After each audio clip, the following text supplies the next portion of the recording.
O, yoqimli ishtaha, tinchlikmi? Ko'rmaysanmi? Ozmoqchi edim. Diyetologimga borsam, ko'kat yegin kechqurun, kletchatkaga boy deydi. Instagramda ham ko'katli yeylaring deydi. Shunga yeb o'tiribman.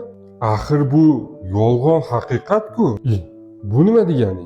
Haqiqat tarafi to'g'ri, ichaklar uchun kletchatka zarur. Bo'lmasa saqotlab tualetda o'tiraversa, ichaklarni yaxshi ishlash uchun kletchatka muhim rol o'ynaydi.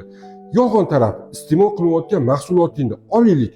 Bodringni 100 grammda 0,5 gram kletchatka, pomidorda 100 grammda bor yo'q 1-2 gram kletchatka bor. Qolgan hammasi suv. Ko'katlarni gapirmasa ham bo'ladi.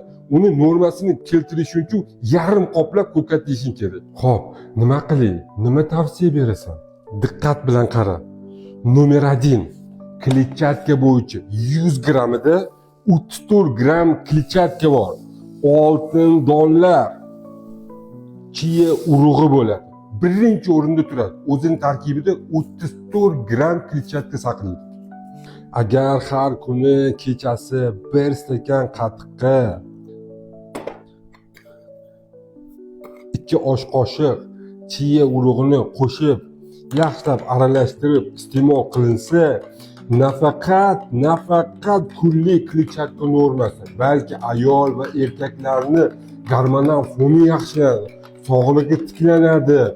Mana ozmoqchimisan, yana shifoyam bo'ladi. Yoqimli ishtaha. Rahmat. Siz bilan doktor Kamilov.